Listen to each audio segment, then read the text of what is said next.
Assalamu alaikum and welcome to Matchbox Talks. Getting married can be a journey with a lot of obstacles in the way. Staying married isn't always any easier either. Today, we are with Matchbox founder and chief matchmaker, Dr. Banu Murtaja, and her husband, Sayyidina Nader Khan, to talk about the fun, the not so fun, and even some of the taboo topics when it comes to marriage, particularly in the Muslim community. So today's topic is marriage contracts. Are we signing a prenup? What are your thoughts on that? You start? Depends on how much money you've got. No. The money question. Look, I'm a Muslim artist, which means nobody pays me. Right? Brother, please sing for free. Yeah, free sabilillah. I think prenup or no prenup, I don't know what you would call it, but there definitely has to be an agreement of some sort, like an agreement of expectations and circumstances and what people will be expected to do in what circumstances, and that other person is okay with it. Something like that has to be done, because you are not going to live your marriage according to a fiqh book or a nikah contract, right?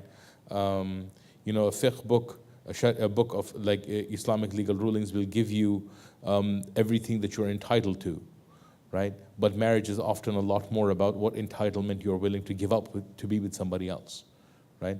So, but at the same time, there needs to be an understanding of what is expected in various circumstances.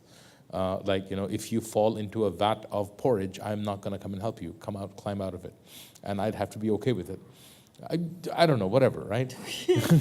I'm not quite sure what kind of life you lead when you're not at home.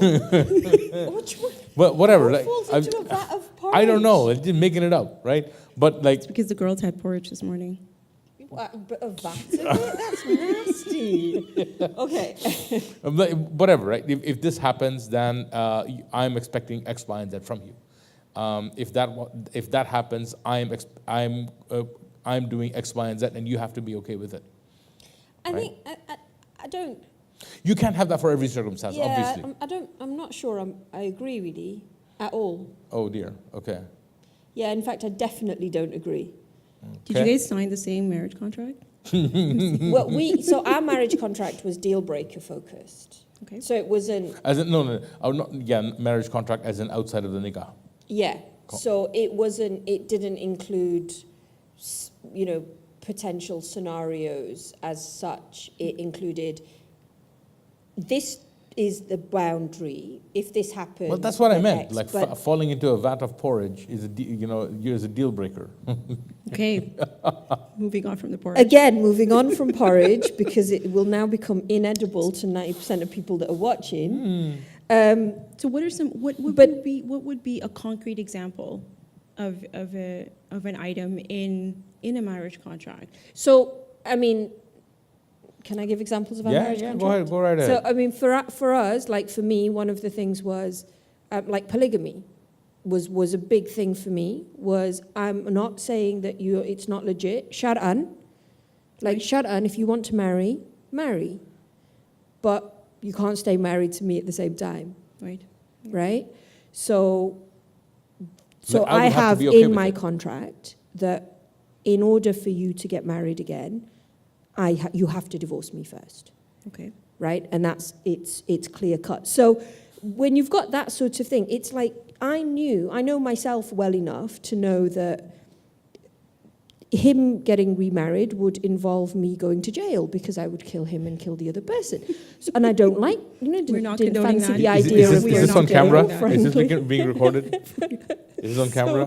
But honesty is important. So yeah, so You have to so know then, yourself. So then you nobody's put saying the that boundaries in it's place, not right? legitimate, but I'm not saying it's not legit. I'm just saying I know myself That you enough can handle it. to know that I can't be in that situation.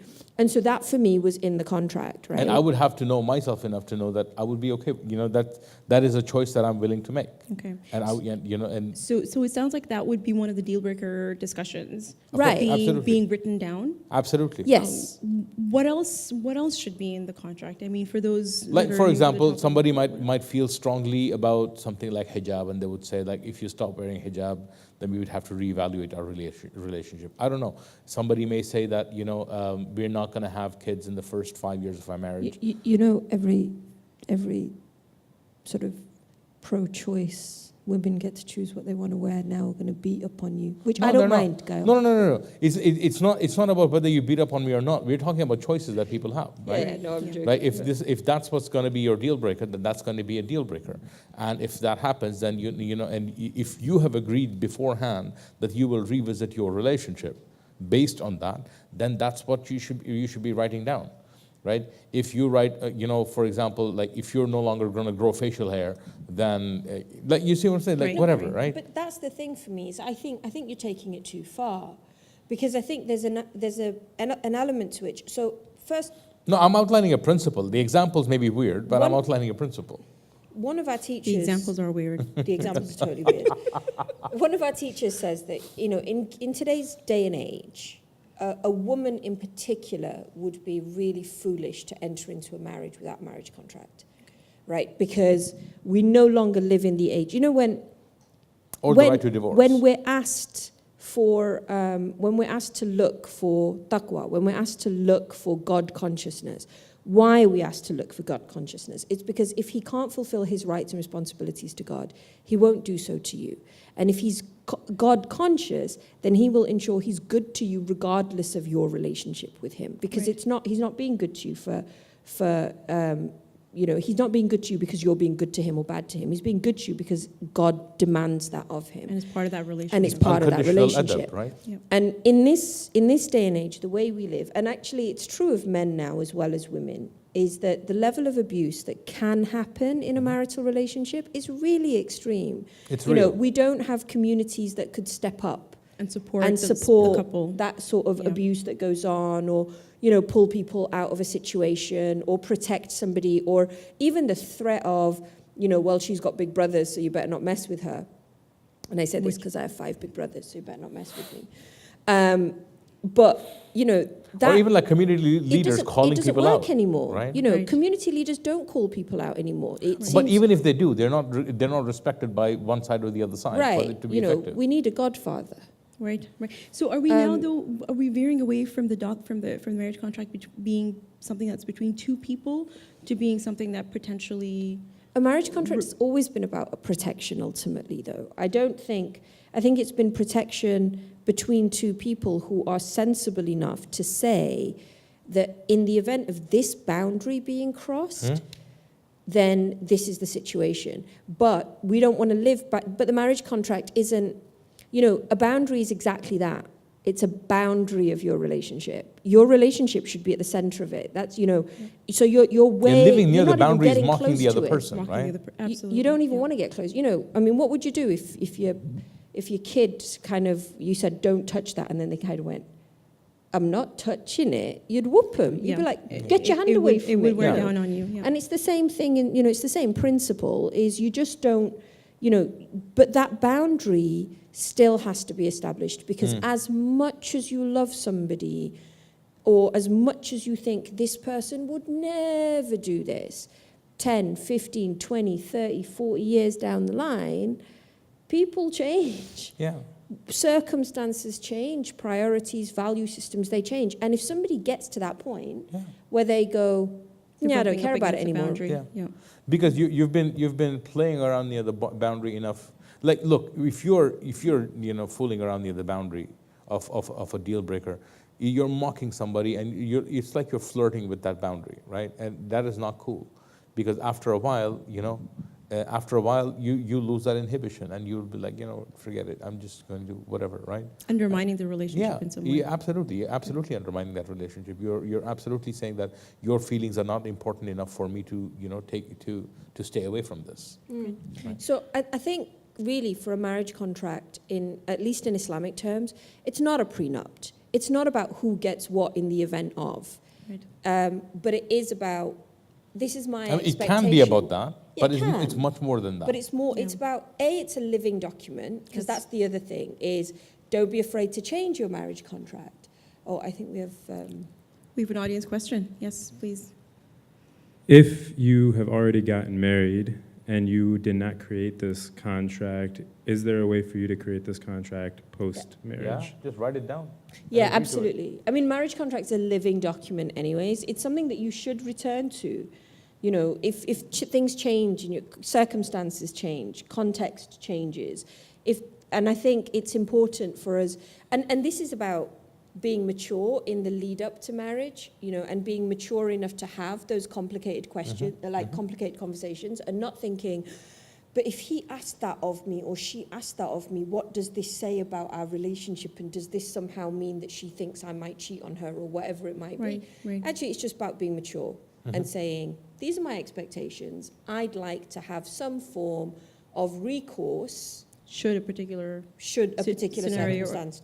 take place. And we want But to make don't sure that, expect it. yeah, and we want to make sure that we agree to things, Behave in a particular yeah, manner. before we are, overwhelmed by the emotion of the moment. You see what I'm saying? That we have already outlined X, Y, and Z, Yeah. right? Like, for example, your expectation of the other spouse may be that, look, if, in an extreme circumstance, my parents are going to move in with me because I'm going to be taking care of them in their advanced age, right? And you may be okay with that right in the beginning. But when that ultimately happens, right, then you would revisit the document and your expectations of X, Y, and Z. You see what I'm saying? Right. And so it is indeed a living document that you keep returning to, adding to it. Maybe, I don't know if you'd take stuff out from it, but definitely something you'd be returning to. I like what you were mentioning about not getting caught up in the moment, right, with the emotions, and then tying that back to what Dr. Banu was saying earlier about it being actually meant to protect women in particular, right? Maybe you could, because you didn't quite finish that thought there around what our teachers say around in this day and age, what does it actually mean and why we shouldn't kind of Well, I mean, be the lighthearted. teacher that I was referencing in the instance in which he said it is he was mentioning it specifically in the context of the right to divorce and having that written down explicitly for women, for them to be able to initiate it as With well. witnesses, all Because of that. too many places in the world, there are women, and I know of so many cases myself where people have gotten married and then the guy is refusing to give the divorce. And it's caused, literally somebody has been sat in a situation where the guy's gone off and gotten remarried and is living his own life. but she's in limbo. But is She's refusing stuck, to free somebody. And it's, that Islamic, and for a lot of That's women, oppressive. That's straight up Yeah. oppressive. going through the legal system is okay, but they feel that until the Islamic one has also been given, they're not able to move on with their lives. And, if you have all credit to you that you have that level of kind of, strength of faith, that you don't want to do anything which is contrary to the faith, but then utilize the elements that the faith has given you to protect your rights. to begin with. To begin in with. the way that Right you at the wouldn't outset. enter into a marriage without an Islamic nikah, you wouldn't. You need Right. to plan your exit. Right. If God God forbid forbid. that exit comes about, absolutely. Okay. And that's not to be ashamed of, you know what I mean? And that's the other thing of that whole stigma around divorce of, Oh my God, you're going to bring that up now before anything happens? we're mature enough to have a conversation about divorce. We talk about death, we can talk about divorce. Okay, but also to include things like I want to go home and see my parents at least once a year Absolutely. if they move away. Absolutely. Things of that nature as well. Absolutely. Right. Absolutely. So in terms of our day-to-day life, things that can come up. Mm-hmm. Any final thoughts in terms of something that you should not put in a contract? I would actually say day-to-day life shouldn't go Should it in be in it. there? Yeah, I mean, Yeah. the minutiae of like the mundane everyday, that's not what goes into it. Okay. What goes into it is major circumstances that you So foresee not who coming does up. the dishes and who does the laundry? And Well, what like if you who what does if you the what if dishes. you really hate doing Put the in dishes? who does the dishes. Okay. I hate doing the spoons and forks, Okay. but I'm willing to do it for her. All right, well, there you have it. Who does the spoons and forks? Almost as important as what to do if things go sideways. So thank you very much, Dr. Banu Thank you. and Sidi Nader. We'd love to hear from you. Please subscribe to our YouTube channel and continue the conversation in the comments below. Thank you so much. Assalamu alaikum.